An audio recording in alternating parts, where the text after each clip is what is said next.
தேவனுடைய பெரிதான கிருபையினாலே அருமையான நாளிலும் கூட கர்த்தருடைய சமூகத்திலே வரும்படியாக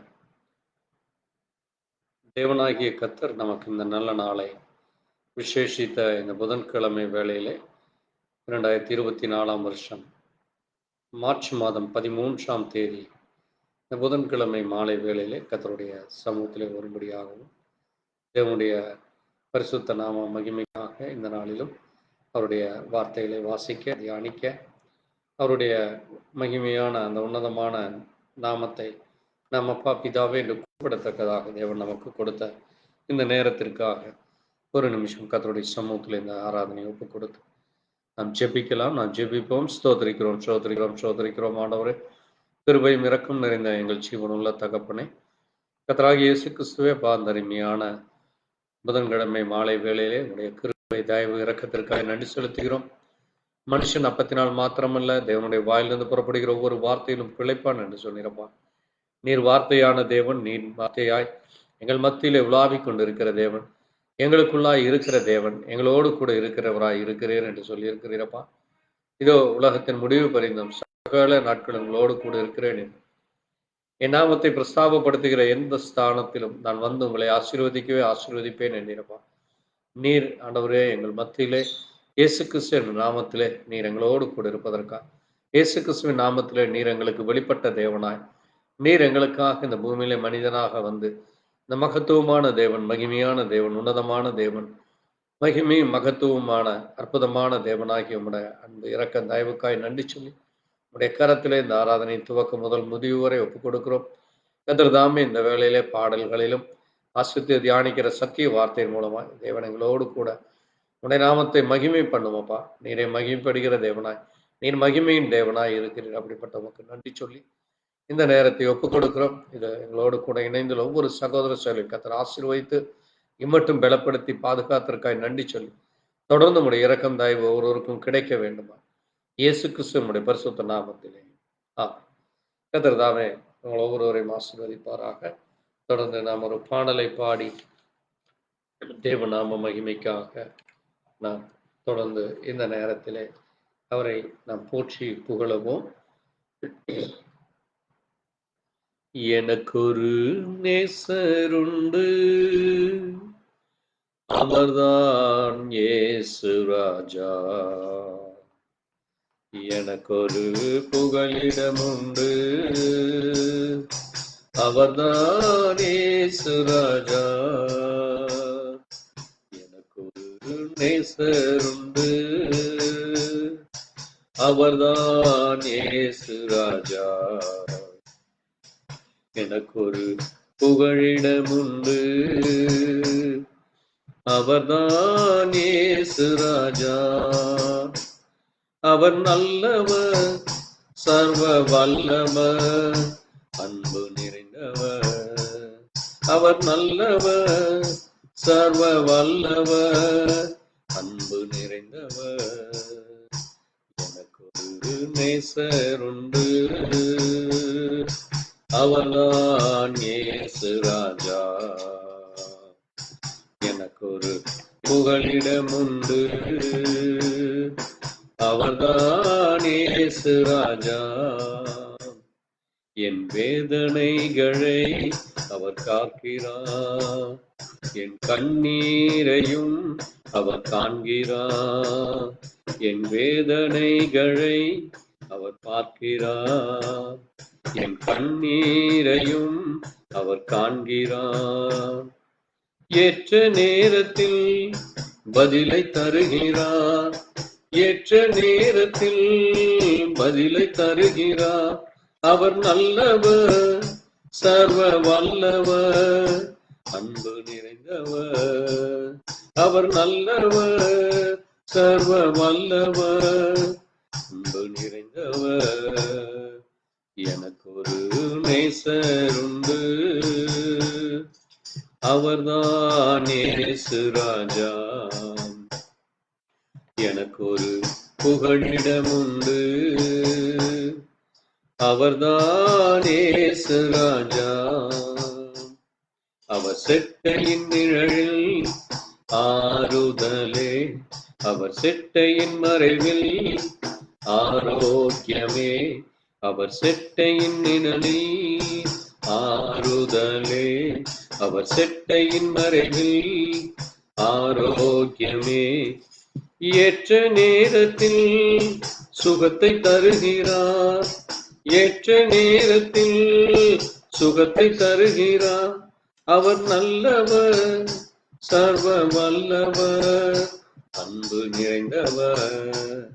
அவர் நல்லவர், சர்வ வல்லவர், அன்பு நிறைந்தவர். எனக்கு ஒரு நேசர் உண்டு, அவர்தான் இயேசு ராஜா. எனக்கு ஒரு புகலிடம் உண்டு, அவர்தான் இயேசு ராஜா. அவர் இடது கை என் தலையின் கீழ் இருக்கும், அவர் வலது கரத்தினா என்னை அணைத்துக் கொள்கிறார். அவர் இடது கை என் தலையின் கீழ் இருக்கும், அவர் வலது கரத்தினா என்னை அணைத்துக் கொள்கிறார். ஏற்ற நேரத்தில் ஆறுதல் செய்வார். ஏற்ற நேரத்தில் ஆறுதல் செய்வார். அவர் நல்லவர், சர்வ வல்லவர், அன்பு நிறைந்தவர். அவர் நல்லவர், சர்வ வல்லவர், அன்பு நிறைந்தவர். எனக்கு ஒரு நேசர் உண்டு, அவர்தான் இயேசு ராஜா. எனக்கு ஒரு புகழிடம் உண்டு, அவர்தான் இயேசு ராஜா. என் அலைச்சல்களை அவர் பார்க்கிறார், என் கண்ணீரையோ கணக்கில் வைக்கிறார். என் அலைச்சல்களை அவர் பார்க்கிறார், என் கண்ணீரை கணக்கில் வைக்கிறார். ஏற்ற நேரத்தில் உதவி செய்கிறார். ஏற்ற நேரத்தில் உதவி செய்கிறார். அவர் நல்லவர், சர்வ வல்லவர், அன்பு நிறைந்தவர். அவர் நல்லவர், சர்வ வல்லவர், அன்பு நிறைந்தவர். எனக்கு ஒரு நேசர் உண்டு, அவர்தான் இயேசு ராஜா. எனக்கு ஒரு புகலிடம் உண்டு, அவர்தான் இயேசு ராஜா. அவர் நல்லவர், சர்வ வல்லவர், அன்பு நிறைந்தவர். அவர் நல்லவர், சர்வ வல்லவர், அன்பு நிறைந்தவர். அல்லேலூயா, ஆமென். நம்முடைய தேவன் சர்வ வல்லவரும் அன்பு நிறைந்தவரும் மகிமையும் மகத்துவமான அந்த பரிசுத்தமுள்ள தேவ நாமம் மகிமைப்படுவதாக. நாம் இந்த நாளிலும் வேதத்திலிருந்து ஒரு சில வார்த்தைகளை வாசித்து இந்த நாளுக்கென்று நாம் தியானிக்க போகிற வேத காரியங்களை குறித்து நாம் தியானிக்கலாம். மத்தேயு 18ஆம் அதிகாரத்திலே 1 முதல் 10 வரை நாம் வாசித்து தொடர்ந்து இந்த நாளுக்கான செய்தியை நாம் தொடர்ந்து தியானிக்கலாம். மத்தேயு 18ஆம் அதிகாரம் 1 முதல் 10 வரை. அவ்வேளையிலே சீஷர்கள் இயேசுவினிடத்தில் வந்து, பரலோகத்தில் எவன் பெரியவனாய் இருப்பான் என்று கேட்டார்கள். இயேசு ஒரு பிள்ளையை தம்மிடத்தில் அழைத்து அதை அவர்கள் நடுவே நிறுத்தி, நீங்கள் மனம் திரும்பி பிள்ளைகளைப் போல் ஆகாவிட்டால் பரலோக ராஜ்யத்தில் பிரவேசிக்க மாட்டீர்கள் என்று மெய்யாக உங்களுக்கு சொல்லுகிறேன். ஆக இந்த பிள்ளையைப் போல தன்னை தாழ்த்துகிறவனோ அவனே பரலோகத்தில் பெரியவனாய் இருப்பான். இப்படிப்பட்ட ஒரு பிள்ளையை என் நாமத்தின் நிமித்தம் ஏற்றுக்கொள்கிறவன் என்னை ஏற்றுக்கொள்கிறான். என்னிடத்தில் விசுவாசமாய் இருக்கிற இந்த சிறியரில் ஒருவனுக்கு இடரல் உண்டாக்குகிறவன் எவனோ அவனுடைய கழுத்தில் ஏந்திரக்கல்லை கட்டி சமுத்திரத்தின் ஆழத்திலே அவனை அமிழ்த்துகிறது அவனுக்கு நலமாயிருக்கும். இடர்கள் நிமித்தம் உலகத்துக்கு ஐயோ! இடர்கள் வருவது அவசியம். ஆனால் எந்த மனுஷனால் இடறல் வருகிறதோ அவனுக்கு ஐயோ! உன் கையாவது உன் காலாவது உனக்கு இடறல் உண்டாக்கினால் அதை தரித்து எறிந்து போடு. நீ 2 கையுடையவனாய் அல்லது 2 கால் உடையவனாய் நித்திய அக்கினியிலே தள்ளப்படுவதை பார்க்கிறேன். சப்பானியாய் அல்லது ஊனனாய் நித்திய ஜீவனுக்குள் பிரவேசிப்பது உனக்கு நலமாய். உன் கண் உனக்கு இடறல் உண்டாக்கினால் அதை பிடுங்கி எறிந்து போடும். 2 கண்ணுடையவனாய் எரிநகரத்தில் தள்ளப்படுவதை பார்க்கிறோம். ஒற்றைக் கண்ணனாய் ஜீவனுக்குள் பிரவேசிப்பது உனக்கு நலமாய். இந்த சிறியரில் ஒருவனையும் அற்பமாய் எண்ணாதபடி எச்சரிக்கையாயிருங்கள். அவர்களுக்குரிய தேவதூதர்கள் பரலோகத்திலே என் பரமபிதாவின் சமூகத்தை எப்போதும் தரிசிக்கிறார்கள் என்று உங்களுக்கு சொல்லுகிறேன் என்றார் என்பதை வாசித்த வார்த்தையிலே கர்த்தருடைய சமூகத்திலே ஒப்புக் கொடுத்து நம்ம ஒரு நிமிஷம் ஜெபிக்கலாம். எங்களை நேசிக்கிற எங்கள் நல்ல ஆண்டவரே, கர்த்தராகிய இயேசு கிறிஸ்துவின் அருமையான வேளையிலே வாசித்து உம்முடைய சத்திய வார்த்தைக்காய் நன்றி செலுத்துகிறோம். ஆண்டவரே, சீஷர்கள் உம்மிடத்திலே வந்து கேள்விகளை கேட்ட பொழுது நீர் அதை குறித்து இந்த நேரத்திலே பேசின வார்த்தையும் அதனுடைய மகத்துவத்தை மகிமையை அறிந்து கொள்ள இந்த நேரத்திலே தியானிக்கிற இந்த வார்த்தையின் மூலமாக கர்த்தர் எங்களோடு கூட பேசுமோப்பா. இதை கேட்கிற ஒவ்வொரு தேவ ஜனங்களுக்கும் உம்முடைய ஆண்டவரே விசுவாசிக்கிற பிள்ளைகளும் இயேசு கிறிஸ்துவின் நாமத்தை ஏற்றுக்கொண்டவரும் இயேசு கிறிஸ்துவை குறித்து அறியாத ஜனங்களும் ஆண்டவரே நீர் எப்படிப்பட்ட தேவன், நீர் எப்படிப்பட்ட ஒரு பரிசுத்தமுள்ளவராய் இருக்கிறீர், எப்படிப்பட்ட மகிமையான தேவனாய் இருக்கிறீர், உம்மிடத்திலே வர என்ன தகுதி இருக்க வேண்டும் என்று விதமாய் வேதத்தில் அநேக காரியங்களை சொல்லி இருக்கிறீரப்பா. அதில் இந்த நேரத்தில் இந்த வாசித்த வார்த்தையின் மூலமாய் கர்த்தர் எங்களோடு கூட பேசுகிற அடியனை மறைத்து மூடி பேசும் உன்னை நாமத்தை மகிமை வரப்பண்ணும். இது எங்கள் ஒவ்வொருவருக்கும் பிரயோஜனமாய் இருக்க தேவ கிருபையை தர வேண்டுமா இயேசு கிறிஸ்துவினுடைய பரிசுத்த நாமத்திலே கர்த்தர் தாமே மகிமைப்படுவாராக. கர்த்தருடைய பரிசுத்த நாமம் மகிமைப்படட்டும். இந்த நேரத்திலே மிக முக்கியமான ஒரு காரியத்தை நாம் இன்றைக்கு தியானிக்க போகிறோம். நம்முடைய தீர்க்கதரிசி இடத்திலே சிறு பிள்ளைகளை குறித்தும் வாலிபர்களை குறித்தும், அது மட்டுமல்ல இன்றைக்கு சபையிலே காணப்படுகிற காரியங்கள், ஒரு சபையானது எப்படிப்பட்ட ஒரு சபையாக இருக்க வேண்டும், அந்த சபையிலே இன்றைக்கு நான் பெரியவனா நீ பெரியவனா என்று இன்றைக்கு அநேக இடங்களிலே அந்த பதவி அல்லது அந்த ப்ரமோஷன் அல்லது தங்களை மற்றவர்களுக்கு முன்பாக பெருமைப்படுத்திக் கொள்ளுகிற காரியங்கள், மற்றவர்களுக்கு முன்பாக அந்த அதிகாரத்தை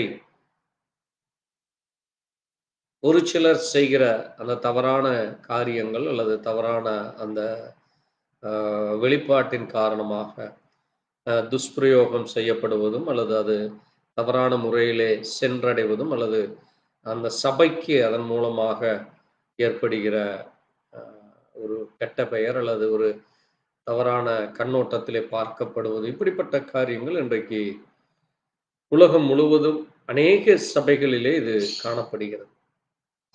ஆகவே ஒரு சபை எப்படிப்பட்டதான ஒரு சபையாக இருக்க வேண்டும், அந்த சபையிலே சிறு பிள்ளைகளில் இருந்து அங்கே முதியவர்கள் வரை அங்கே ஒவ்வொரு பொறுப்பில் இருக்கிறவர்களும் எப்படிப்பட்ட சரியான காரியத்தை செய்ய வேண்டும், எப்படி இருக்க வேண்டும் என்று இன்றைக்கு நம்ம தியானிக்க போகிறோம். இதை போல ஒரு காரியம் இயேசு கிறிஸ்து நாட்களிலே அவர்களுடைய சீஷர்களுக்குள்ளும் அப்படிப்பட்டதான ஒரு காரியம் இருக்கிறதை நம்ம இங்கே பார்க்க முடிகிறது. ஆகவேதான் அங்கே இயேசு கிறிஸ்துவோடு கூட இருந்த அந்த 12 சீஷர்கள் ஆண்டவரிடத்திலே வந்து, ஆண்டவரே நீர் பரலோகத்திற்கு எங்களை அழைத்து செல்வேன், எங்களை இந்த பரலோகத்திலே உம்மோடு கூட இருக்க பண்ணுவேன் என்று நீ சொன்னிருக்கிறீரப்பா, அதனால நாங்கள் அதை நம்புகிறோம். ஆனால் அந்த பரலோகத்திலே எங்களிலே யார் பெரியவனாய் இருப்பான்?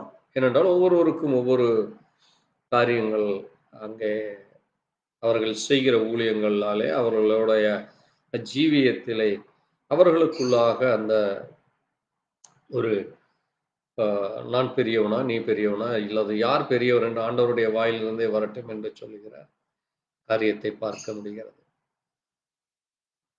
அதே போலத்தான் இன்றைக்கு சபையிலும் கூட இந்த சபை சரியான சபையா, அல்லது இந்த சபையிலே சத்தியம் இருக்கிறதா, இந்த சபையிலே அந்த ஊழியர் எப்படிப்பட்டவர், அவருடைய குடும்பம் எப்படிப்பட்டது, அவருடைய மனைவி எப்படிப்பட்டவர்கள், அவருடைய பிள்ளைகள் எப்படிப்பட்டவர்கள், அங்க வருகிற விசுவாசிகள் எப்படி, அங்க இருக்கிற தர்மகாத்தாக்கள் எப்படி, அந்த டீக்கன்மார்கள் எப்படி இருக்கிறார்கள், அந்த பொருளாளர் எப்படி இருக்கிறார்கள், அது சில்ட்ரன்ஸ் ஸ்கூல் நடத்துறவர்கள் எப்படி இருக்கிறார்கள், பாடகர்கள் எப்படி இருக்கிறார்கள் என்று அங்கே அந்த சபையிலே அந்த பதவிக்காக அல்லது அந்த சபைக்குள்ளாய் நடக்கிற காரியங்கள் மற்ற சபைகளிலேயும் அதை குறித்து இந்த சபை போல் இருக்க வேண்டும், அல்லது இப்படிப்பட்ட சபையை போல இருக்கக்கூடாது, அல்லது இந்த பொறுப்பில் இருக்கிற இப்படி நடந்து கொண்டார் இப்படி இருக்கக்கூடாது என்று இன்றைக்கும் அநேக காரியங்களை மற்றவர்களை உதாரணப்படுத்தி பேசுகிறது, அல்லது மற்றவர்களுடைய அந்த பொறுப்பை குறித்து பேசுகிற காரியங்களை நம்ம பார்க்க முடிகிறது. ஆண்டவராகிய இயேசு கிறிஸ்து இங்கே சொன்ன மிக முக்கியமான காரியம், அது எப்படி அன்றைக்கு அந்த சீஷர்கள் அதை புரிந்து கொண்டார்கள், அதை எப்படி விளங்கி கொண்டார்கள் என்று அவருடைய ஜீவியத்தை நம்ம பார்க்க முடிந்தது. ஆனால் இன்றைக்கு அப்படிப்பட்ட காரியம் நம்முடைய சபையிலே, ஒவ்வொரு சபையிலும் இயேசு கிறிஸ்துவனுடைய பிள்ளைகள் என்று சொல்லுகிற நம்ம ஒவ்வொருவருடைய சபையிலும் அந்த சபையானது அப்படிப்பட்டதான ஒரு சபையாக இருக்கிறதா என்று நம்மை நாமே அங்கே வேதத்தின் மூலமாக ஒப்பிட்டு பார்க்க வேண்டிய கட்டாயத்திற்குள்ளாக நாம் இன்றைக்கு இருக்கிறோம். ஆகவேதான் இன்றைக்கு இந்த செய்தியானது மிக அவசியமான ஒரு செய்தியாக இருக்கிறது. ஆண்டவர் அங்கே சொன்ன காரியத்தை நம்முடைய தீர்க்கதரிசியும் தன்னுடைய செய்தியிலே இப்படிப்பட்ட காரியத்தை, சண்டே கிளாஸ் எப்படி நடக்க வேண்டும், அந்த பள்ளியில எப்படிப்பட்ட காரியங்கள் போதிக்கப்பட வேண்டும், அந்த சிறு பிள்ளைகள் என்றால் அங்கே 5 வயதிற்கு மேற்பட்டவர்கள், 5 வயதிற்குள்ளாக இருக்கிறவர்களை அங்கே சண்டே கிளாஸ் வரைக்கும் அங்கே அந்த பெற்றோர்கள் எப்படி அவர்களை பக்குவப்படுத்த வேண்டும், பிறகு 5 வயது முதல் 10 வயது வரை அங்கே சண்டே கிளாஸ் அவர்கள் செல்வதற்கும், அங்கே படிக்கப்படுகிற காரியங்கள், போதிக்கப்படுகிற காரியங்கள், அது எப்படி அவர்கள் அந்த ஒழுங்குக்குள்ளாக இருக்க வேண்டும், எப்படி பாடல்களை பாட வேண்டும், எப்படிப்பட்ட செய்தியானது அந்த சிறு பிள்ளைகளுக்கு கொடுக்கப்பட வேண்டும். அது மட்டுமல்லாது அதற்கடுத்தது 10 வயதிலிருந்து ஒரு 14 வயது வரை, அல்லது ஒரு 16 வயது வரை, இப்படி ஒரு 3 பிரிவுகளாக நாம் அங்கே அதை பிரித்து கொள்ள வேண்டும். அங்கே 5 முதல் ஒரு 10 வயது வரைக்கும், பிறகு 10 வயது முதல் அங்கே 12, 14 வயது வரைக்கும், பிறகு 14 வயது முதல் 18 வயது வரை, இப்படி ஒரு 3 குழுக்களாக பிரிந்து அவர்களுக்குரிய அந்த சரியான போதனைகள், அவர்களுக்குரிய அந்த பக்குவப்படுத்துவது, அவர்களை அந்த பரிசுத்தத்தோடு அவர்கள் ஜீவிக்க வேண்டிய ஜீவியம், பெற்றோருக்கு கீழ்ப்படுகிற காரியங்கள், சபையிலே அவர்களுடைய கடமைகள், சபையிலே எப்படிப்பட்டதான ஒரு காரியத்தில் அவர்கள் நிற்க வேண்டும் என்று அவர்களை வேதத்தின் அடிப்படையிலே, வேதத்தை குறித்து சிறு வயது முதலே அவர்களுக்கு சொல்லி புரிய வைக்க வேண்டியது அந்த சண்டே கிளாஸ் டீச்சருக்கும், அதை நடத்துகிறவருக்கும், அதை கண்காணிப்பவருக்கும் பொறுப்புள்ளது என்று நம்முடைய தீர்க்கதரிசி சொல்லியிருக்கார். அதே போலத்தான் இன்றைக்கு அநேக சபைகளிலே அப்படிப்பட்ட காரியங்கள் நடக்கிறது. ஆனால் அந்த சண்டே கிளாஸ் எடுக்கிறவர்கள், அந்த டீச்சர் அதை சரியானபடி அந்த பிள்ளைகளுக்கு போதிக்கிறார்களா, அல்லது அந்த பிள்ளைகளை அங்கே அவர்களுக்குள்ளாக அந்த பார்ஷியாலிட்டி, அல்லது அவர்களுக்குள்ளாக அந்த ரேஸ் என்று சொல்லப்படுகிற இன மொழி வேறுபாடுகள், அல்லது அங்கே இன்றைக்கு பொருளாதார ஏற்றத்தாழ்வுகள், அல்லது அவர்களுக்குள்ளாக காணப்படுகிற சின்ன சின்ன கருத்து வேறுபாடுகள் மூலமாக அந்த பிள்ளைகளை, ஒரு பிள்ளைகளை மிகவும் இந்த இந்த பொறுப்பில் இருக்கிறவருடைய பிள்ளை இது, அல்லது இந்த நபருடைய பிள்ளை இது என்று சொல்லி அவர்களுக்கு ஒரு முக்கியத்துவம் கொடுப்பதும், மற்ற பிள்ளைகளை அங்கே இந்த பிள்ளைகளுக்கு ஈக்குவலாக இல்லாதபடி இப்படி இன்றைக்கு அநேக காரியங்கள் நடைபெறுகிறதை நம்ம பார்க்க முடிகிறது. ஆனால் ஆண்டவர் இங்கே சொல்லும் பொழுது அங்கே சிறு பிள்ளைகள் எல்லோரும் அவர்கள் தேவனுடைய பார்வையிலே சிறு பிள்ளைகளாக இருக்கிறார்கள். அது மட்டுமல்ல, அவர்கள் அங்கே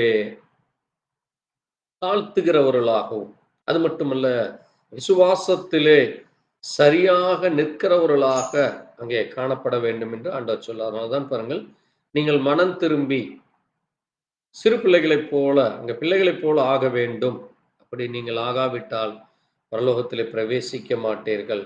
அது மட்டுமல்ல, மனம் திரும்புகிற காரியம் மிக அவசியமாக இருக்கிறது. ஆகவே சிறு பிள்ளைகளிடத்திலே அந்த குற்றங்களோ அல்லது அந்த ஏற்றத்தாழ்வுகளோ இல்லாதபடி அனைவரும் சமம். அனைவரும் ஒருவரில் ஒருவர் அன்பு கூற வேண்டும். அந்த தேவ அன்பு, அந்த தேவனுடைய கட்டளைகளை குறித்தும், கற்பனைகளை குறித்தும், பரிசுத்தமுள்ள ஜீவியத்தை குறித்தும், விசுவாசத்தை குறித்தும், சபையிலே காணப்படுகிற அந்த ஒழுக்கத்தை குறித்தும், அங்கே தங்களுடைய சொந்த ஜீவியத்திலே காணப்படுகிற அங்கே சின்ன சின்ன காரியங்களுக்கு விட்டு கொடுக்கிற காரியங்கள், அல்லது ஒருவரை ஒருவர் அங்கே தவறு செய்யும் பொழுது கண்டிப்பதும், அல்லது மற்ற நேரங்களில் அவர்களிடத்தில் அன்பு கூறுவது, இப்படிப்பட்ட காரியங்கள் இருக்க வேண்டும் என்று சொல்லி, அதான் மனம் திரும்புதலுக்குரிய அந்த கிரியைகளை சிறு பிள்ளைகளிடத்திலே சரியானபடி போதிக்கிறதற்கான ஒரு சரியான ஒரு அங்கே ஆசிரியர்கள் அங்கே காணப்பட வேண்டும். அதற்கு நம்முடைய தீர்க்கதரிசி சொல்லும் பொழுது அப்படி அந்த 5 வயது முதல் அங்கே 8 அல்லது 10 வயது முறை இருக்கிற அந்த சிறு பிள்ளைகளுக்கு வயதான தாய்மார்களை அங்கே நீங்கள் வைப்பது, அல்லது ஒரு வயதான ஒரு ஆசிரியரை அங்கே வைப்பது அந்த பிள்ளைகளுக்கு சரியாக இருக்கும். ஒரு இளம் வாலிபனையோ அல்லது இளம் பெண்ணையோ வைக்கும் பொழுது அவர்களுக்கு அந்த பக்குவம் இருக்காது. ஆகவே ஒரு வயதானவர்களை வைக்கும் பொழுது அந்த சண்டே ஸ்கூல் பிள்ளைகள் அந்த அவர்களை ஒரு பெற்றோரை போல மதித்து, அல்லது தங்களுடைய தாத்தா பாட்டி எப்படி இருப்பார்கள் அதை போல ஒரு மரியாதை, ஒரு கௌரவத்தை கொடுத்து அவர்களுக்கு கீழ்ப்படிந்து அவர்களுக்கு ஒரு சரியான காரியத்தை சொல்லுகிற, அன்பு செலுத்துகிற காரியங்களா, எல்லோரையும் சமமாக பார்க்கிற காரியங்கள், சமமாக சமத்துவமாக, அது மட்டுமல்ல அந்த அன்பு கூறுகிற காரியங்கள், கரிசனை காட்டுகிற காரியங்கள், அல்லது அவர்களுக்கு தேவையான காரியங்களை வாங்கி கொடுப்பது, அவர்களுக்கு என்ன வேண்டுமோ அவருடைய தேவைகளை பூர்த்தி செய்வது, இப்படிப்பட்ட காரியங்கள் ஒரு வயதானவர்களுக்கு அது சரியான அந்த பிள்ளைகளை நடத்துவதற்கான அந்த பக்குவம் அவர்களுக்கு வருகிறது என்று நம்முடைய தீர்க்கதரிசி சபை ஒழுங்கிலே அதை குறித்து சொல்லியிருக்கிறார். அது மட்டுமல்ல, அங்கே 10 வயது முதல் 14 வயது வரை உள்ள பிள்ளைகளுக்கும் அந்த பிள்ளைகளுக்கு என்ன சொல்லிக் கொடுக்க வேண்டும், அந்த பிள்ளைகள் எப்படி அங்கே வாலிப வயது வரும் நாட்களில் அவர்கள் எப்படிப்பட்டதான ஒரு பரிசுத்தத்தை கடைபிடிக்க வேண்டும், எப்படிப்பட்டதான ஒரு ஜீவியத்தை ஜீவிக்க வேண்டும், அங்கே சபையில எப்படி நடந்து கொள்ள வேண்டும், அந்த சபைக்குரிய அந்த ஒழுங்குமுறைகளை, குடும்பத்திலே தாய் தகப்பனை நேசிப்பது, உடன் பிறந்தவர்களை நேசிப்பது, அயலானை நேசிப்பது, சபையிலே முதியோர்களை அல்லது தன்னுடைய வயது உள்ளவர்களை தன்னுடைய வயதுக்கு மூத்தவர்களிடத்தில் எப்படி பழக வேண்டும், இப்படிப்பட்ட காரியங்களை வேதத்தின் அடிப்படையிலே, வேதத்தை குறித்து இன்னும் அதிகமான காரியங்களை போதிக்கிற காரியங்களை அந்த சிறு பிள்ளைகள், அந்த வாலிபர்களுக்கு, அந்த இளம் பிள்ளைகளுக்கு சொல்லிக் கொடுத்து அவர்களை சரியானபடி அங்கே தன்னை தாழ்த்துகிற காரியங்கள் அவர்களே காணப்பட வேண்டும்.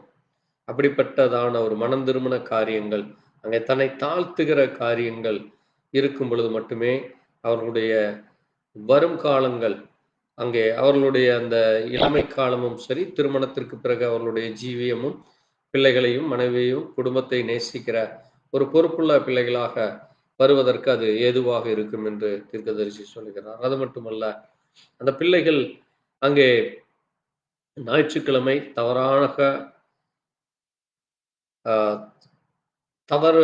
தவறு என்றால் எந்த விதமான ஒரு தவறான காரியங்களில் ஈடுபடாதபடி, அல்லது மற்றவர்களை குறை சொல்லுவது, குற்றம் சொல்லுவது, பொய் பேசுவது, பழி செலுத்துவது, அங்கே பழி சொல்லுகிற காரியங்கள், அல்லது கேலி செய்கிற காரியங்கள், அல்லது அங்கே சண்டே ஸ்கூலை அங்கு சரியானபடி கலந்து கொள்ளாதபடி அங்கே வேண்டுமென்று ஏதாவது ஒரு பொய்யை சொல்லி அங்கே வீட்டில் உட்கார்ந்து கொள்வது, இப்படிப்பட்ட காரியங்களை, அந்த ஒழுங்கீனமான காரியங்கள் காணப்படுமானால் அதை கண்டித்து அந்த பெற்றோர்களிடத்திலும், அந்த பெற்றோர்களும் அதுபோல அந்த பிள்ளைகளை சரியானபடி கொண்டு வருகிற காரியங்கள் இருக்க வேண்டும்.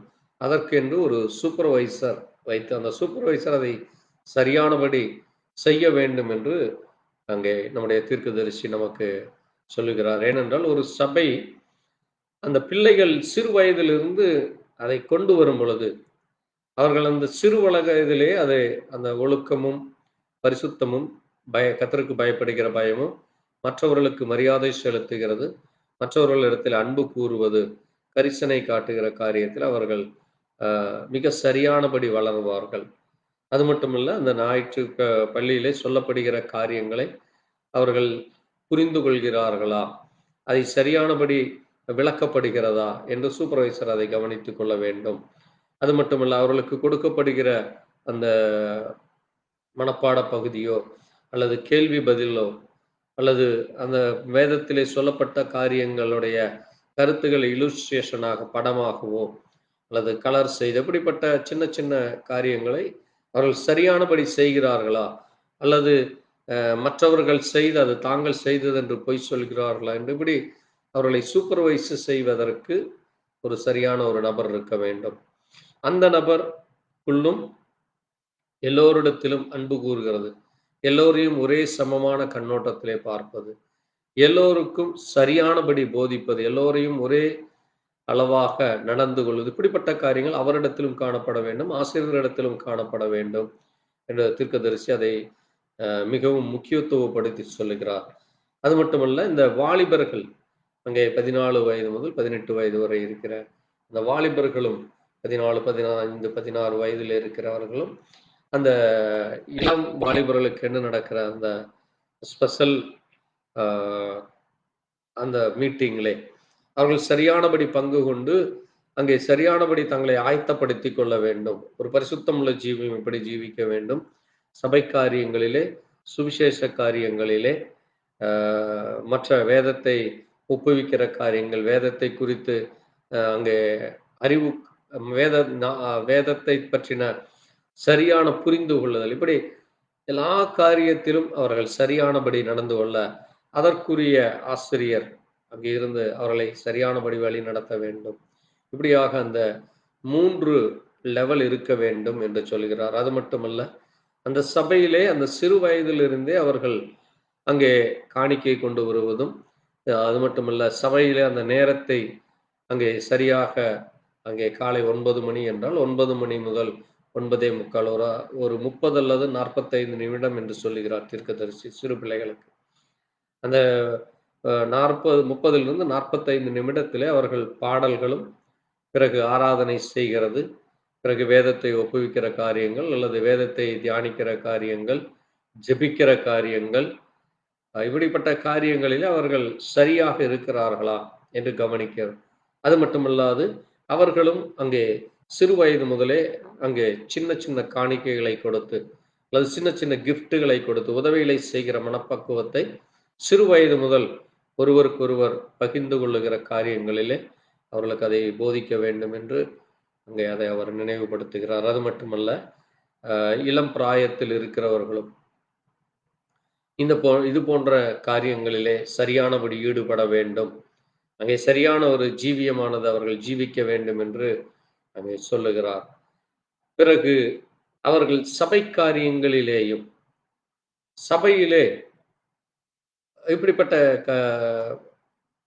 ஸ்பெஷல் அந்த டீச்சர்களை குறித்தோ, அல்லது அந்த சூப்பர்வைசரை குறித்தோ, அல்லது ஒரு விசுவாசியுடைய குடும்பத்திலே அந்த பிள்ளைகளை குறித்தோ, அங்கே போதகரிடத்திலே அந்த சபை உறுப்பினர்கள் அங்கே இப்படி இவர் அந்த பிள்ளையிடத்திலே மிக கண்டிப்புடன் நடந்து கொள்கிறார், அல்லது இந்த பிள்ளை இந்த ஊழியருடைய அல்லது இந்த விசுவாசியுடைய பிள்ளை அங்கே சரியாய் நடந்து கொள்வதில்லை, சரியாய் கலந்து கொள்வதில்லை என்று சொல்லும் பொழுது அங்கே ஒருவருக்கொருவர் மனக்கசப்பு, அல்லது ஒருவருக்கொருவர் அங்கே கோபப்படுவது, அல்லது அந்த சபைக்கு வராமல் அங்கே இருந்து விடுகிற காரியங்கள், இப்படிப்பட்ட காரியங்களும் இன்றைக்கும் அது காணப்படுகிறது. ஆகவே அப்படிப்பட்ட காரியங்கள் இருக்கும் பொழுது அதை போதகரும், அங்க இருக்கிற டீக்கன்மார்களும், அங்க இருக்கிற தர்மகாத்தாக்களும், அங்க இருக்கிற அந்த சபை முக்கிய பொறுப்பிலே இருக்கிறவர்கள் அதை குறித்து அவர்களுக்கு சரியானபடி போதித்து அந்த குடும்பத்தை எந்த சூழ்நிலையிலும் அவர்கள் சபை விட்டு விலகிச் செல்லாதபடி, சின்ன காரியங்களிலே இப்படிப்பட்ட சின்ன சின்ன காரியங்களிலே மனக்கசப்பு ஏற்படாதபடி, அங்கே அந்த சகோதர ஐக்கியத்தையும் சபைக்குரிய அந்த ஒழுங்கான காரியத்திலே அங்கே ஒழுங்கிலே அவர்கள் இருக்க வேண்டும். அநாகரீகமாக நடந்து கொள்வது, பேசுவது, அல்லது மற்றவர்களை உதாசீனப்படுத்துவது, அல்லது அந்த வெறுப்பை காட்டுவது, அல்லது அந்த கசப்பை காட்டுவது, அல்லது அங்கே வீணான பிரச்சனைகளை பண்ணுவது, இப்படிப்பட்ட காரியங்களுக்குள்ளாய் காணப்படாதபடி அங்கே இருவரோ அல்லது 3 பேரோ சென்று 2 அல்லது 3 முறை சென்று அவர்களுக்கு அதை புரிய வைத்து, தொடர்ந்து அவர்களும் அந்த குடும்பமும் அந்த பிள்ளைகளும் அதை சரியானபடி சபையிலே இருக்க வேண்டும் என்று தீர்க்கதரிசி அதை முக்கியத்துவப்படுத்தி பேசுகிறார். ஏனென்றால் ஆண்டவர் அதைத்தான் இங்கே சொல்லுகிறார். இங்கே அவர் சொல்லும் பொழுது பாருங்கள், ஒரு பிள்ளையை என் நிமித்தம் ஏற்றுக்கொள்கிறவன் என்னை ஏற்றுக்கொள்கிறான். சிறு பிள்ளைகளை எல்லோரும் அங்கே சரியானபடி சபையிலே ஏற்றுக்கொள்ள வேண்டும். சிறு வயது முதல் அங்கே நீங்கள் ஏற்றுக்கொள்ளும் பொழுதுதான் அந்த சிறு பிள்ளையை நீங்கள் ஏற்றுக்கொள்வது ஆண்டவரை உங்கள் குடும்பத்தில் ஏற்றுக்கொள்வதைப் போல என்று ஆண்டவர் அதை சொல்லுகிறார். அது மட்டுமல்ல, என்னிடத்தில் விசுவாசமாய் இருக்கிறவன், அந்த குடும்பம் விசுவாசத்தில் இருக்கிற அந்த பிள்ளைகள் விசுவாசத்தில் இருக்கும் பொழுது வீண்பழி சுமத்துவதினாலோ அல்லது அங்கே அந்த வேறுபாடுகள், கருத்து வேறுபாடுகளோ அல்லது வீணாக அந்த குடும்பத்தை பழி சொல்லுவதோ அல்லது அந்த பிள்ளைகளை பழி சொல்லுவதோ குற்றப்படுத்துவதோ அல்லது அந்த பிள்ளைகள் மேல் அங்கே கேலி கிண்டல் பரியாசம் செய்வது, இப்படிப்பட்ட காரியங்கள் அதைத்தான் ஆண்டவர் சொல்லுவார். என்னிடத்தில் விசுவாசமா இருக்கிற இந்த சிறியரில் ஒருவனுக்கு இடரல் உண்டாக்கிறவன் எவனோ, அது அந்த சண்டே கிளாஸ் எடுப்பவர்களானாலும் சரி, அல்லது அந்த சபையில பதவியில் இருக்கிறவர்களும் சாரி, அது எந்த ஒரு மனிதனானாலும் சரி, அவன் அதற்கு இடரல் உண்டாக்கினால் அவனுடைய கழுத்தில் எந்திரக்கல்லை கட்டி சமுத்திரத்தின் ஆழத்திலே அவனை அமிழ்த்தி போடுவது அவனுக்கு நலமாயிருக்கும் என்று ஆண்டவர் அங்கே சொல்லுகிறார். பாருங்கள், அது சிறு பிள்ளைகளை நீங்கள் சிறு வயது முதல் சரியானபடி நடத்தும் பொழுது அந்த பிள்ளைகள் சரியானபடி அங்கே சபை ஒழுக்கத்திலும் பெற்றோருக்கு கீழ்ப்படுகிற காரியத்திலும் பரிசுத்தத்திலும் தேவனுக்கு பயப்படுகிற காரியத்திலும் ஒழுக்கத்திலும் உண்மையிலும் நீதி செய்கிற காரியங்கள், அன்பு கூறுகிற காரியங்கள், ஜீவியத்திலே சாட்சியாக இருக்கிற காரியங்கள், இப்படிப்பட்ட காரியங்கள் அவரிடத்திலே காணப்படும். அதுதான் அங்கே அந்த சிறியவர் அது எந்த லெவலிலே இருந்தாலும் சரி, அவர்கள் ஃபினான்சியல் லெவலோ அல்லது வேறு எந்த ஒரு சின்ன காரியமானாலும் சரி, அல்லது மற்றவருடைய பார்வையில் அவர்கள் அற்பமாக தெரிந்தாலும் சரி, அவர்களுக்கு யார் இடரல் உண்டாக்குறார்களோ அவர்களுக்கு ஐயோ என்று ஆண்டவர் சொல்லுகிறார். ஆகவே சபையானது அங்கே மற்றவர்களுக்கு இடையூறு இல்லாதபடி, சிறு பிள்ளைகளுக்கோ அல்லது அந்த குடும்பத்திற்கோ அல்லது அவர்களுடைய விசுவாசத்திற்கோ இடையூறு இல்லாதபடி நாம் மிக கவனத்துடன் நடந்து கொள்ள வேண்டும். மிகவும் சரியானபடி நடந்து கொள்ள வேண்டும். அனைவருக்கும் அந்த சபை ஒழுங்கானது, அந்த சபையினுடைய அந்த சட்டதிட்டங்களானது, அங்கே கலந்து கொள்கிற நேரமானாலும் சரி, அங்கே நடத்தப்படுகிற காரியங்கள், சொல்லப்படுகிற காரியங்கள், அது அனைவருக்கும் சமமாக இருக்க வேண்டும்.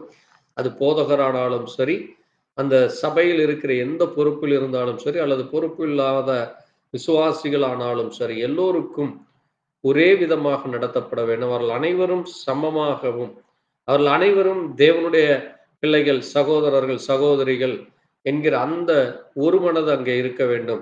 அங்கே அனைவரும் சமமாக நடத்தப்பட வேண்டும். அனைவருக்கும் சமமான ஒரு சட்டதிட்டங்கள் இருக்கும். அப்படித்தான் அதை நடைமுறைப்படுத்த வேண்டும் என்று தீர்க்கதரிசி அதை குறித்து மிக எச்சரித்து சொல்லுகிறார். ஏனென்றால் பாருங்கள், உன் கையாவது உன் காலாவது உனக்கு இடரல் உண்டாக்கினால் அதை தரித்து போடு என்று சொல்லுகிறார் ஆண்டவர் சொன்னார். ஏனென்றால் பாருங்கள், ஆண்டவர் சொல்றார், நீ 2 கையுடையவனாக அல்லது 2 காலுடைய நித்திய அக்கினியிலே தள்ளப்படுவதை சப்பானியாய் அல்லது ஊனனாய் நித்திய ஜீவனுக்குள் பிரவேசிப்பது உனக்கு நலமாய் இருக்கும் என்று சொல்லுகிறார்.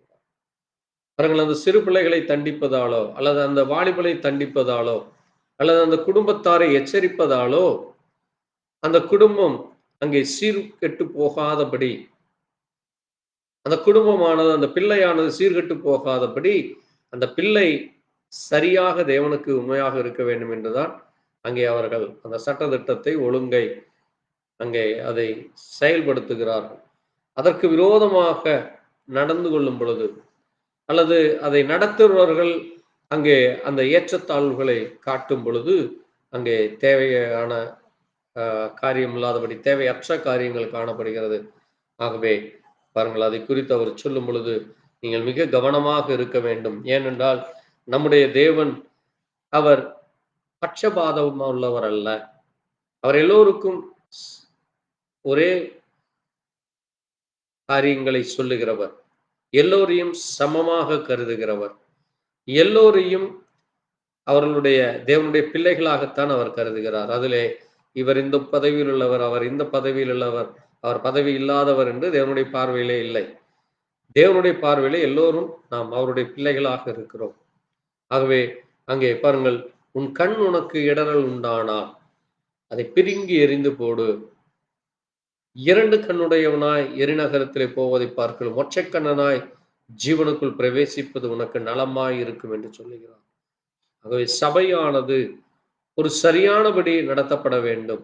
அந்த சபையிலே சிறு வயது முதல் அல்லது வாலிபர்களானாலும் சரி, அல்லது சபை மூப்பர் ஆனாலும் சரி, அல்லது சபையிலே கலந்து கொள்கிற விசுவாச குடும்பமானாலும் சரி, அந்த குடும்பமும் அந்த சபையினுடைய ஒழுங்குபடி, அந்த சபையினுடைய சட்டத்திட்டத்தின்படி அங்கே காணப்படுகிற ஆராதனை காரியங்கள், சுவிசேஷ காரியங்கள், சாட்சி சொல்லுகிற காரியங்கள், ஜெபிக்கிற காரியங்கள், ஊழியத்தை தாங்குகிற காரியங்கள், காணிக்கை கொடுக்கிற காரியங்கள், தசமபாக காரியங்கள், ராபோஜன காரியங்கள், பிறகு கால் கழுகிற காரியங்கள், இப்படி எல்லாவற்றிலும் எல்லோரும் சரியானபடி தங்களுடைய பங்கை கொடுக்க வேண்டும். தங்களுடைய காரியத்தை ஒழுங்கும் கிரயமுமாக செய்யப்பட வேண்டும் என்று வேதம் சொல்லி நம்மை எச்சரிக்கிறது. அப்போஸ்தலனாகிய பவுலும் அதைத்தான் அவர் சொல்லுகிறார். அதனாலதான் ஆண்டவரும் சொல்லுகிறார் பாருங்க, இந்த சிறியரில் ஒருவனையும் அற்பமாய் எண்ணாதவருங்கள் என்று ஆண்டவர் சொல்லுகிறார். நீங்கள் எச்சரிக்கையாய் இருங்கள் என்று சொல்லுகிறார். ஆகவே ஒரு சபையானது சரியானபடி அங்கே எல்லா காரியங்களிலேயும் சரியானபடி இருக்க வேண்டும். அந்த சரியானபடி அவர்கள் நடத்தப்பட வேண்டும். அதை நடத்துகிறவர்களும் சரி, அதை சூப்பர்வைஸ் செய்கிறவர்களும் சரி, அல்லது பொறுப்பில் இருக்கிறவர்களும் சரி, அவர்களும் சரியாக இருக்க வேண்டும்.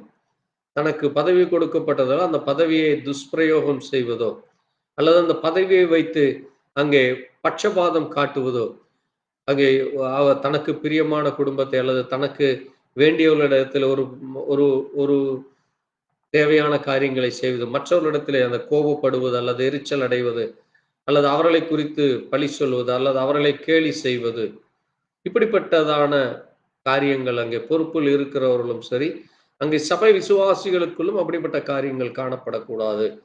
புறம் சொல்லி கூறுவதும், அல்லது மற்றவர்களை குறித்து அங்கே தவறாக சொல்லுகிற காரியங்கள், இப்படிப்பட்ட காரியங்கள் ஒரு சபையிலே காணப்படக்கூடாது என்று வேதமும் சொல்லுகிறது. நம்முடைய தீர்க்கதரிசி அதை முக்கியப்படுத்தி சொல்லுகிறார்.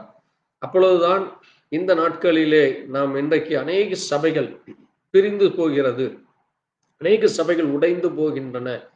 அநேக சபைகளிலே அங்கே சண்டே ஸ்கூல்ல ஆனாலும் சரி, அல்லது அந்த சபை ஒழுங்கு அங்கே காலை 10:30 மணி அல்லது காலை 10 மணி முதல் அங்கே 1 மணி நேரம் அல்லது 1.5 மணி நேரம் அல்லது 2 மணி நேரம் ஒரு சபையானது அது அந்த ஷெட்யூல்டு படி நடக்கும் என்றால், இன்றைக்கு அநேகர் அந்த காரியங்களிலே அங்கே சரியாய் கலந்து கொள்ளாதபடி, அங்கே சரியானபடி தங்களுடைய பிள்ளைகளை அனுப்பாதபடி, அல்லது பெற்றோர்கள் அதை கலந்து கொள்ளாதபடி, ஏதாவது ஒரு சாக்கு போக்கு சொல்லுவதும், அல்லது இவர்கள் வருவதால், அல்லது இவர்கள் இப்படி என்னை சொல்லிவிட்டார்கள், அல்லது என்னை இவர்கள் இப்படி பேசிவிட்டார்கள் என்று சொல்லி அங்கே ஒருவரை ஒருவர் குறை சொல்லுவதும், குற்றப்படுத்துவதும், அங்கே ஒருவரை ஒருவர் அங்கே கடிந்து கொள்ளுகிற காரியங்கள், சண்டை செய்கிற காரியங்கள், அல்லது அவர்களுக்குள்ளாக காணப்படுகிற வீணான கலவரங்கள், அங்கே வீணான குழப்பத்தை ஏற்படுத்துகிற காரியங்கள், இப்படிப்பட்ட காரியங்களிலே காணப்படாதபடி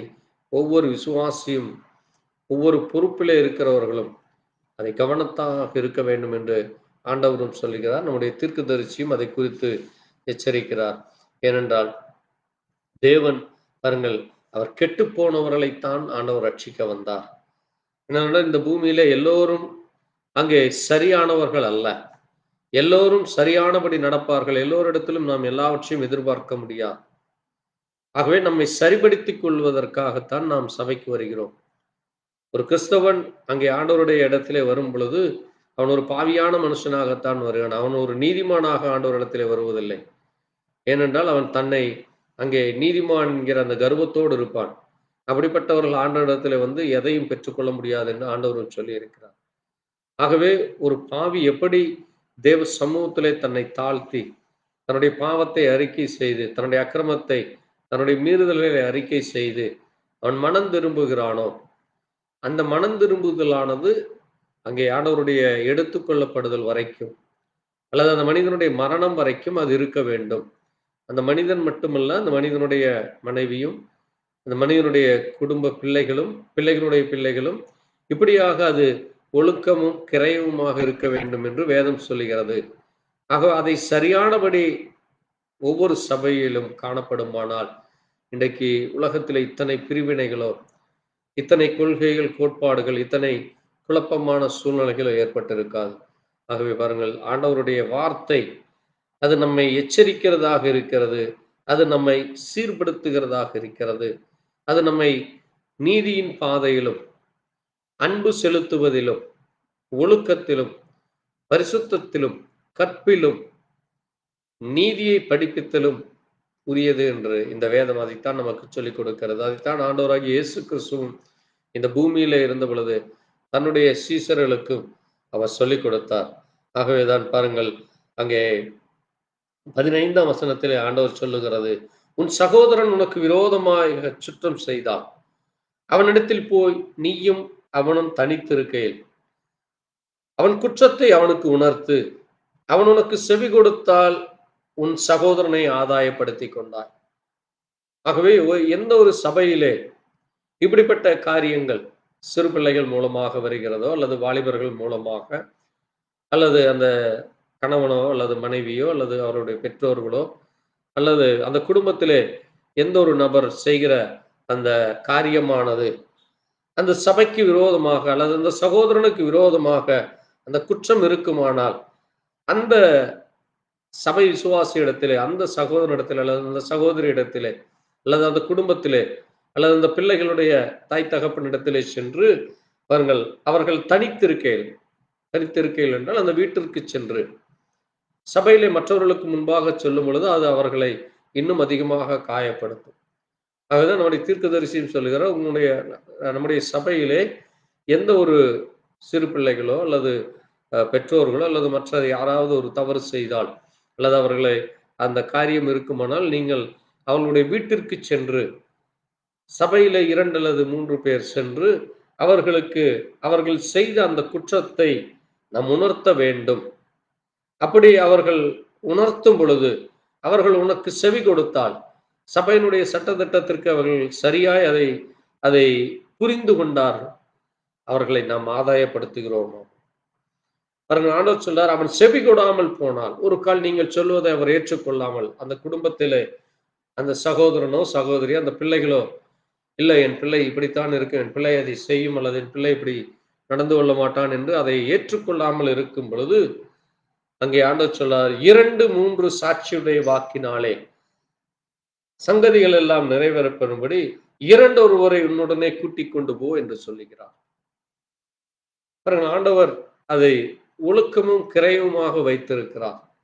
அதை சரியானபடி இன்றைக்கு ஒரு சபையிலே காணப்படுமானால் இன்றைக்கு சபையிலே இன்றைக்கு காணப்படுகிற குற்றங்கள், குறைகள் அல்லது ஒழுக்கீனமான காரியங்கள், தவறான காரியங்கள், போதகர் தவறு செய்வதோ சுவாசிகள் தவறு செய்வதோ அல்லது பொறுப்பில் இருக்கிறவர்கள் அங்கே டீக்கன்மார்கள் ஆனாலும் சரி, தர்மகாத்தாக்கள் ஆனாலும் சரி, அல்லது பொருளாளரோ செயலாளரோ அல்லது ஞாயிறு பள்ளி ஆசிரியர் இப்படி அந்த பதவியிலே இருக்கிறவர்கள் அவர்கள் யாரானாலும் அங்கே வேத வசனத்தின்படி அவர்கள் தங்களை சரியானபடி இருக்க வேண்டும் என்று ஆண்டவர் விரும்புகிறார்.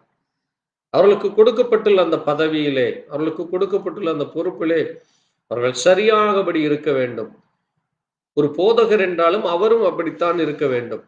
அவருக்கும் அந்த சபை ஒழுங்கு இருக்கிறது. அவரும் தன்னுடைய மனைவியை, தன்னுடைய பிள்ளைகளை சபை ஒழுங்குக்குள்ளாக வளர்த்த வேண்டும். இன்னைக்கு அநேக சபைகளிலே போதகருக்கென்று ஒரு கொள்கை, போதகருடைய மனைவிக்கென்று ஒரு கொள்கை, பிள்ளைகளுக்கென்று ஒரு காரியங்களை இன்றைக்கு காணப்படுவதை பார்க்க முடிகிறது.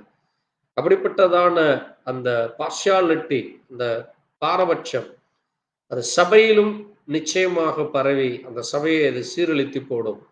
ஆகவே பாருங்கள், ஆண்டவர் அதைத்தான் சொல்லுகிறார்.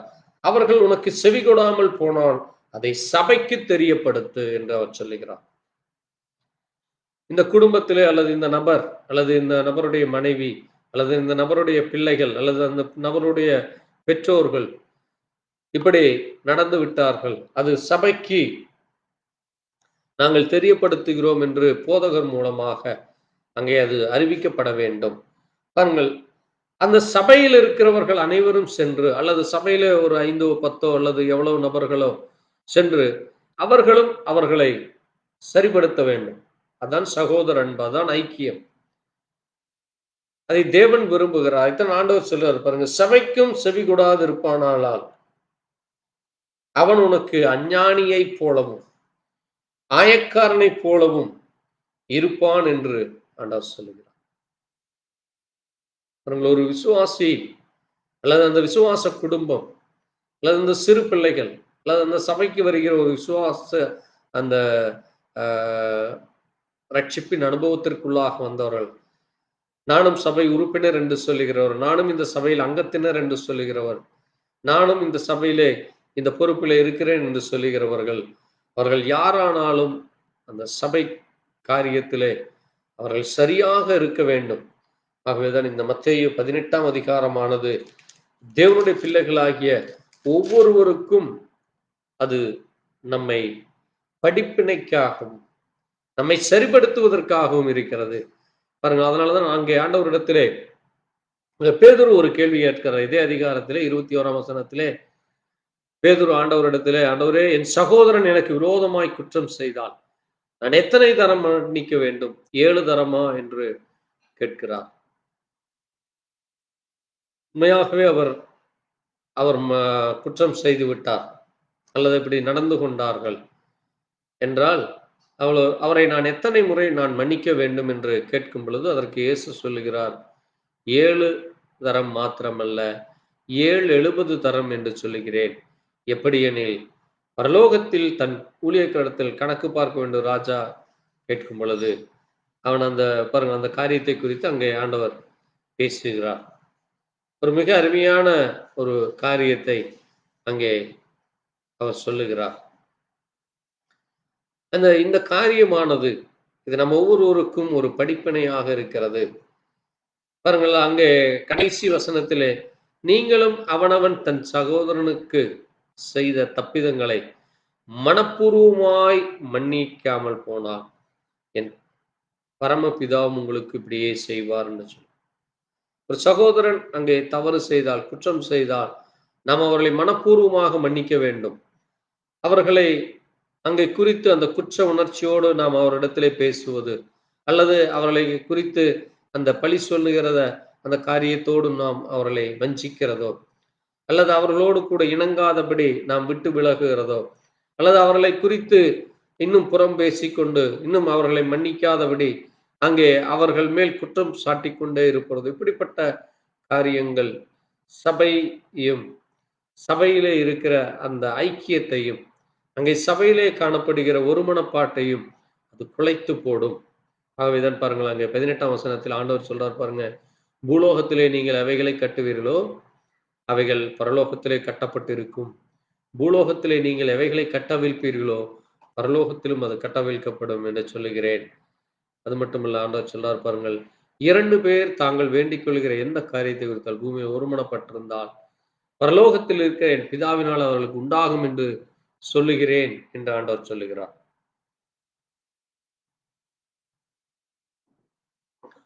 தொடர்ந்து அவர் சொல்லும் பொழுது, ஏனெனில் 2 பேர் 3 பேர் என் நாமத்திலே எங்கே கூடியிருக்கிறோ அங்கே அவர் நடுவிலே இருக்கிறேன் என்று சொல்கிறார்.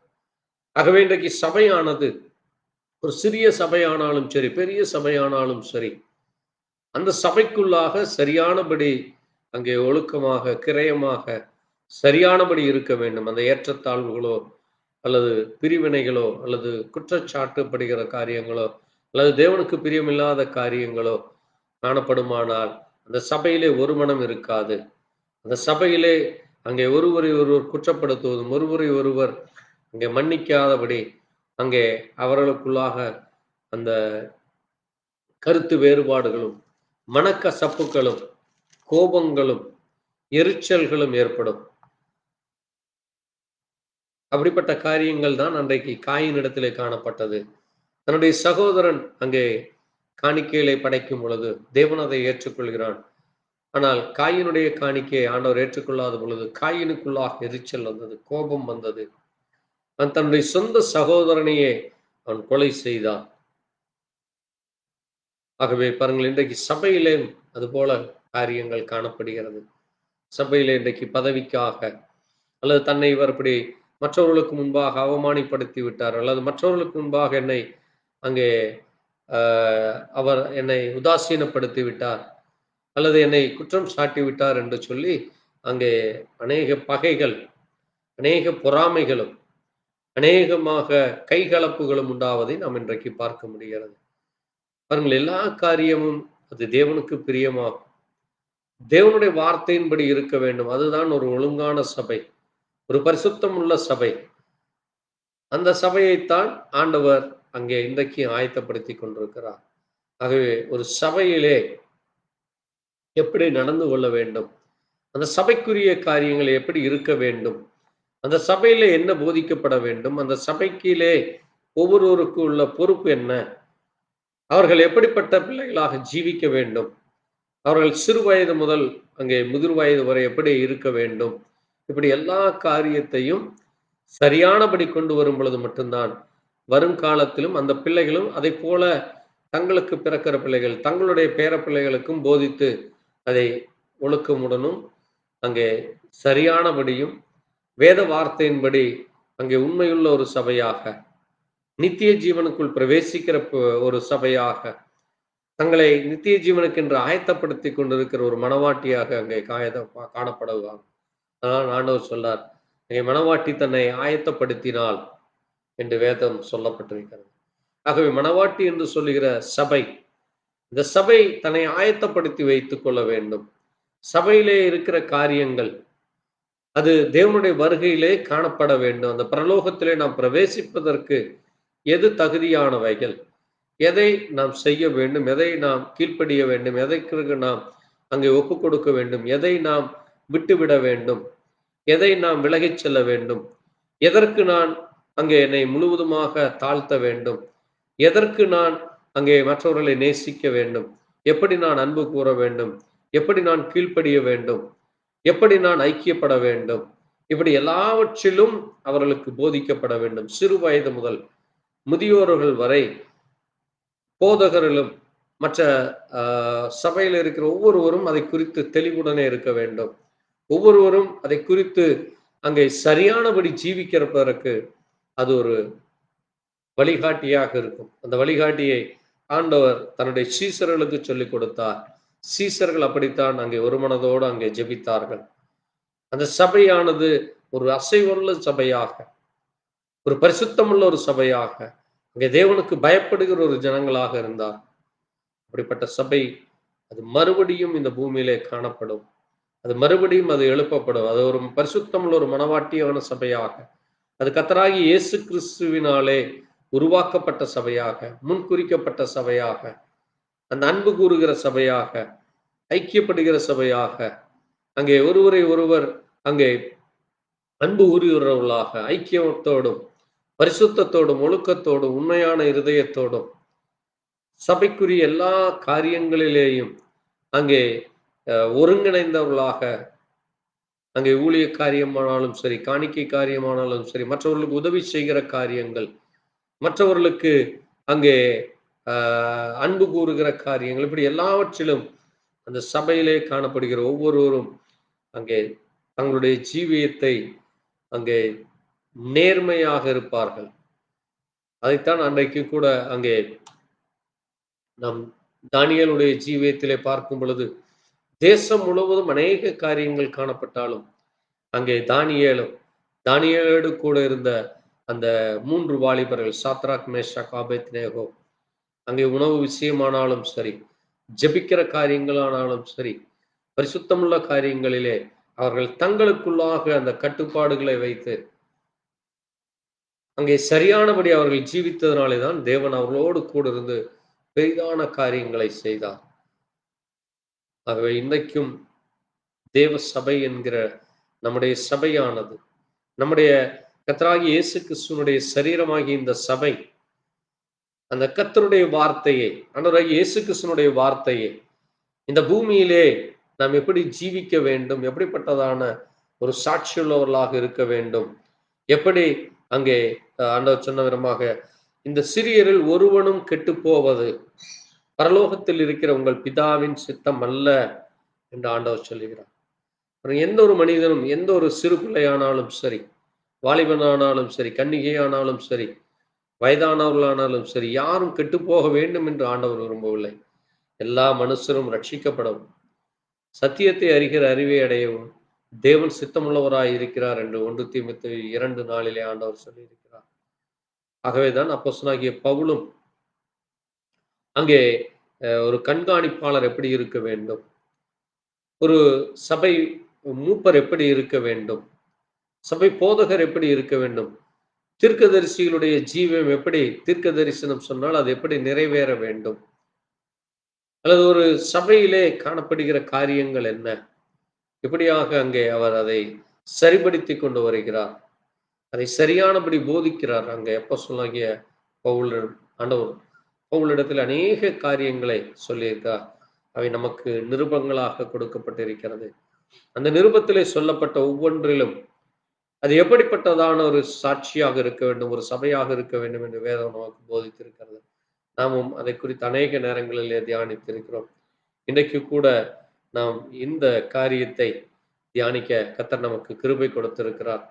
ஏனென்றால் நாம் வெறுமன வேதத்தினுடைய காரியங்களை இன்றைக்கு வேதத்திலே சொல்லப்பட்ட அநேக உவமைகளை குறித்தும் அநேக காரியங்களை குறித்தும் பேசுவது மட்டுமல்ல, அந்த சபையானது எப்படிப்பட்ட ஒரு சபையாக இருக்க வேண்டும் என்ற அந்த சபை ஒழுங்குக்குள்ளாக, ஒரு உபதேசத்திற்குள்ளாக அது சரியாக இருக்க வேண்டும் என்று வேதமும் நமக்கு சொல்லுகிறது, ஆண்டவரும் நமக்கு சொல்லுகிறார்.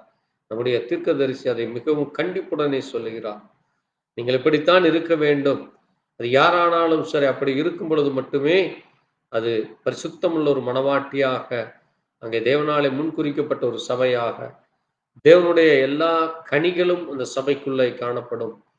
அந்த சபையானது ஒரு ஐக்கியமுள்ள சபையாக, அன்பு கூறுகிற சபையாக, அங்கே பரிசுத்தமுள்ள ஒரு சபையாக காணப்படும் என்று சொல்லியிருக்கிறார்கள். அப்படிப்பட்ட ஒரு சபையாக நம்முடைய சபையும் கர்த்தர் ஆசீர்வதிக்கும்படியா, நம்மளே இப்படிப்பட்ட காரியங்கள் ஏதாவது இருந்தால், அல்லது இதை கேட்கிற ஒவ்வொரு சகோதர சகோதரர்களுக்குள்ள இப்படிப்பட்ட காரியங்கள் இருந்தால், அங்கே கர்த்தருடைய சமூகத்திலே நம்மை தாழ்த்தி, கர்த்தாவே நான் எதிலே சரி செய்ய வேண்டும், எப்படி நான் அங்கே ஒரு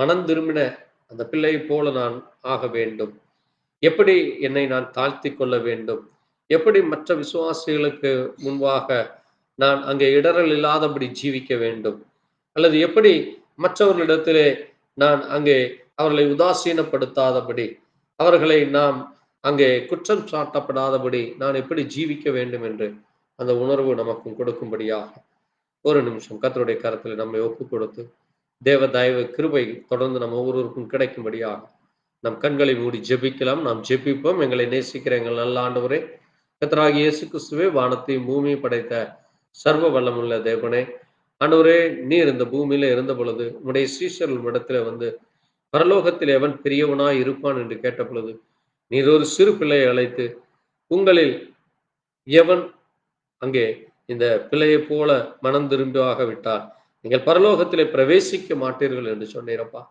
ஆண்டவரே, நாங்கள் பரலோகத்திலே பிரவேசிக்க வேண்டுமானால் எங்களுடைய மனம் திரும்புதலான காரியம் அது சரியான காரியமாக இருக்க வேண்டும். அது மட்டுமல்ல, அங்கே எங்களை தாழ்த்துகிறவர்களாக, நாங்கள் இடர்கள் இல்லாதவர்களாக, நாங்கள் மற்றவர்களுக்கு ஆண்டவரை குற்றம் சொல்லுகிறவர்களாக இல்லாதபடி ஆண்டவரே ஒரு பரிசுத்தம் உள்ள ஒரு ஜீவியம் ஜீவிக்க வேண்டும். அதுபோல குடும்பத்தில் உள்ள பிள்ளைகளை சிறு வயது முதல் அந்த பிள்ளைகளை நாங்கள் எப்படி வழிநடத்த வேண்டும், எப்படிப்பட்ட காரியங்களை அங்கே அந்த பிள்ளைகளுக்கு போதிக்கப்பட வேண்டும் என்று சபையிலே அந்த காரியமானது காணப்பட கர்த்தாவே நீர் எங்களுக்கு இந்த வேலையை அதை குறித்து தியானிக்க கிருபை கொடுத்து இதை கேட்கிற ஒவ்வொரு சகோதர சகோதரியுடைய இருதயத்திலும் கர்த்தர் பேசி சரியானபடி ஒரு ஜீவியம் ஜீவிக்க, சரியானபடி ஒரு சபையிலே அங்கத்தினராக இருக்க, அந்த சபைக்குரிய காரியங்கள் தன்னுடைய ஜீவியத்துக்குரிய காரியங்களிலே வளர கர்த்தர் இரக்கம் பாராட்டு. தொடர்ந்து உடைய கரம், உடைய அன்பு ஆசீர்வாதம் வழிநடத்தல் எங்கள் ஒவ்வொருவரோடு கூட இருக்க வேண்டுமா இயேசு கிறிஸ்து நம்முடைய பரிசுத்த நாமத்திலே ஆமென். என் ஆத்மாவே கர்த்தரை ஸ்தோத்திரி, முழு உள்ளமே பரிசுத்த நாமத்தை ஸ்தோத்திரி. என் ஆத்மாவே கர்த்தரை ஸ்தோத்திரி, கர்த்தராகிய இயேசு கிறிஸ்து செய்த சகல உபகாரங்களையும் மறவாதே. கர்த்தர் தாமே உங்கள் ஒவ்வொருவரையும் ஆசீர்வதிப்பாராக. ஆண்டவருக்கு சித்தமானால் வருகிற வெள்ளிக்கிழமை நாம் தொடர்ந்து விசேஷித்த ஜெபத்தை பங்கு கொள்வோம். அது மட்டுமல்ல, ஞாயிற்றுக்கிழமையில நடக்கிற ஆராதனையிலும் கர்த்தர் ஆசீர்வதிக்கும்படியாக எங்களுக்காக, எங்களுடைய ஊழியங்களுக்காக ஜெபித்துக் கொள்ளுங்கள். கர்த்தர் உங்களோடு கூட இருப்பாராக.